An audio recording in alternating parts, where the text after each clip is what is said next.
Assalamualaikum warahmatullahi wabarakatuh. Saya Siska Susilawati dengan NPM 2010631050107 dari kelas 3A Program Studi Pendidikan Matematika Fakultas Keguruan dan Ilmu Pendidikan Universitas Singapura Bangsa Karawang.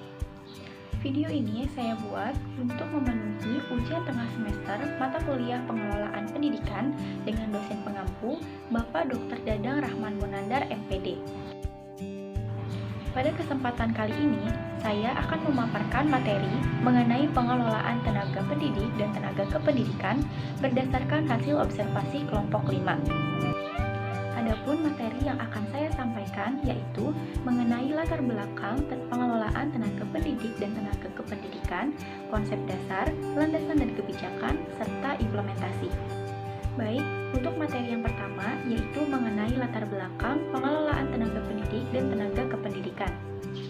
Pengelolaan pendidik dan tenaga kependidikan merupakan aktivitas yang harus dilakukan mulai dari tenaga pendidik dan kependidikan, mulai dari organisasi pendidikan sampai akhirnya berhenti melalui proses perencanaan sumber daya manusia, perekrutan seleksi penempatan, pemberian kompensasi, penghargaan, pendidikan dan latihan atau kembangan, dan pemberhentian. Keberhasilan lembaga pendidikan dalam melaksanakan program-programnya tidak lepas dari upaya pengelolaan yang baik, terstruktur, dan simetris. Pendidikan dengan kompleksitas permasalahan yang dihadapi di lapangan sangat penting untuk dibahas. Apalagi saat ini memasuki era disrupsi, yaitu era revolusi 4.0, yang juga mendisrupsi bidang pendidikan, sehingga menuntut insan pendidikan untuk beradaptasi secara cepat agar dapat meningkatkan proses pendidikan yang baik dan bermutu. Untuk materi yang kedua, yaitu konsep dasar pengelolaan tenaga pendidik dan tenaga kependidikan. Nah, konsep dasar pengelolaan tenaga pendidik dan tenaga kependidikan sendiri meliputi administrasi, pendidik, dan kependidikan. Untuk yang pertama yaitu mengenai administrasi. Dalam pengertian secara harfiah, kata administrasi berasal dari bahasa Latin yang terdiri dari kata ed dan minister. Kata ed mempunyai arti sama dengan kata to dalam bahasa Inggris yang berarti ke atau kepada. Dan kata minister sama dengan kata to serve atau to conduct yang berarti melayani, membantu, dan mengarahkan. Dalam bahasa Inggris, to administer berarti pula mengatur, memelihara, dan mengarahkan. Jadi, administrasi dapat diartikan sebagai kegiatan atau usaha untuk membantu, melayani, mengarahkan, dan mengatur semua kegiatan di dalam mencapai suatu tujuan. Nah, istilah administrasi ini identik dengan istilah manajemen. Meski terdapat kesamaan, namun secara hakiki terdapat perbedaan. Nah, gambaran esensi dari dimensi administrasi yaitu meliputi inti, pembuatan keputusan, kepemimpinan, manajemen atau pengelolaan, dan administrasi. Yang kedua yaitu tenaga pendidik.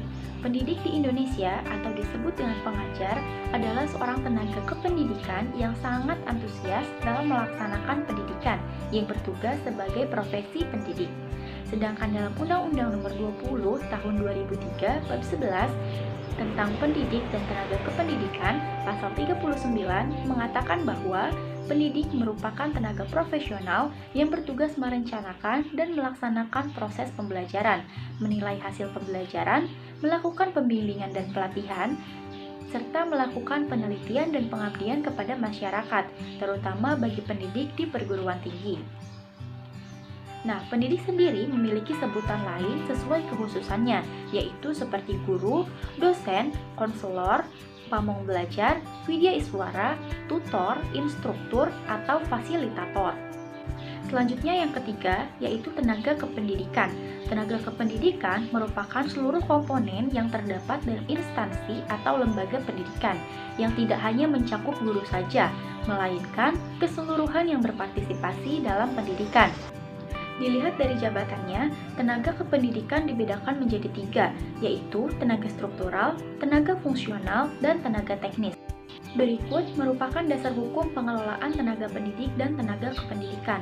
Menurut Werang, pada tahun 2010, dalam bukunya yang berjudul Hakikat Tenaga Pendidik dan Kependidikan, pada halaman 67, Undang-Undang Sistem Pendidikan Nasional Nomor 20 Tahun 2003, Pasal 1 Ayat 6, mengartikan kata pendidik sebagai tenaga kependidikan yang berkualifikasi sebagai guru, dosen, konselor, pamong belajar, widya iswara, tutor, instruktur, fasilitator, dan sebutan lain yang sesuai dengan kekhususannya, serta berpartisipasi dalam penyelenggaraan pendidikan. Pembahasan selanjutnya yaitu mengenai landasan dan kebijakan pengelolaan tenaga pendidik dan tenaga kependidikan. Dalam Undang-Undang Pendidikan Nomor 4 Tahun 1950 tentang Dasar-Dasar Pendidikan dan Pengajaran Sekolah, pada bab 3 pasal 4 tercantum bahwa landasan ideal pendidikan dan pengajaran ialah membentuk manusia susila yang cakap dan warga negara yang demokratis, serta bertanggung jawab tentang kesejahteraan masyarakat dan tanah air. Lalu yang terakhir yaitu implementasi pengelolaan tenaga pendidik dan tenaga kependidikan. Sebelum lebih jauh, sebaiknya kita mengetahui apa arti dari implementasi itu sendiri. Jadi, implementasi adalah suatu tindakan atau pelaksanaan dari sebuah rencana yang sudah disusun secara matang dan terperinci. Implementasi biasanya dilakukan setelah perencanaan sudah dianggap sempurna. Pendekatan penelitian yang saya gunakan yaitu pendekatan kualitatif, di mana pendekatan kualitatif merupakan analisis data yang digunakan untuk permintaan informasi yang bersifat menerangkan dalam bantuan deskriptif atau uraian. Berikut merupakan profil sekolah yang diobservasi oleh kelompok 5. Adapun ruang lingkup manajemen pendidikan SMPN 4 Ciasem yaitu sebagai berikut. Yang pertama, manajemen kurikulum, manajemen peserta didik, manajemen tenaga kependidikan, manajemen keuangan, manajemen sarana dan prasarana pendidikan, manajemen administrasi, manajemen hubungan masyarakat, dan yang terakhir manajemen ekstrakurikuler. Berdasarkan hasil wawancara yang telah dilakukan kepada staf tata usaha dan lokasi kurikulum, proses penerimaan tenaga pendidik dan tenaga kependidikan yang dilakukan di SMPN 4 Ciasem ini dilakukan dengan membuat pengumuman di website SMPN 4 Ciasem dan membagikannya pada media sosial para guru dan staf tata usaha yang kemudian akan disaring oleh kepala sekolah untuk menjadi tenaga pendidik atau tenaga kependidikan di SMPN 4 Ciasem. Namun, penerimaan ini belum berjalan dengan semestinya karena kepala sekolah masih menerima tenaga pendidik atau tenaga kependidikan dari latar belakang pendidikan yang berbeda. Misalnya, ada tenaga pendidik yang berlatar belakang pendidikan PJKR, kemudian ditempatkan di sekolah SMP 4 Ciasem untuk menjadi pendidik mata pelajaran bahasa Indonesia. Hal ini terjadi karena keadaan mendesak sekolah yang membutuhkan tenaga pendidik untuk pelajaran tersebut, sedangkan tidak ada pendidik yang melamar sesuai dengan kebutuhan tersebut. Namun, kepala sekolah juga tidak asal menerima dan sudah menimbang dan mendiskusikan dengan guru lain serta telah membuat kesepakatan dengan pendidik tersebut. Sehingga barulah calon pendidik ini diberikan tugas. Dan tidak lupa, kepala sekolah juga akan selalu memantau perkembangan dari guru tersebut.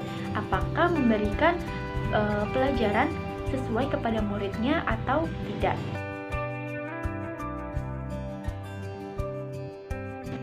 Sekian pemaparan materi dari saya. Kurang dan lebihnya saya mohon maaf. Terima kasih atas perhatiannya. Wassalamualaikum warahmatullahi wabarakatuh.